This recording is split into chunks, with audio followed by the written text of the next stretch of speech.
My dear friends, it's really hot today. It never used to be so hot before. Where is the cool breeze and rustling leaves? What happened to our Mother Nature? Why doesn't we realize that these are due to our mistakes? We are cutting trees, destroying plants, mountains, and even living beings on it. This can cause calamities like flood, landslides, etc. If we face a problem, we will think about our mistake and decide to stop them.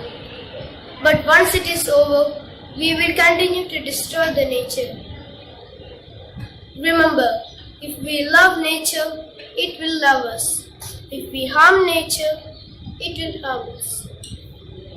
There is no life without nature. All the beings in the nature are interdependent. So, let's join our hands together and protect our nature by planting more plants and trees, stop destruction of nature and creating social forests. Stop harming nature and start loving it. Thank you.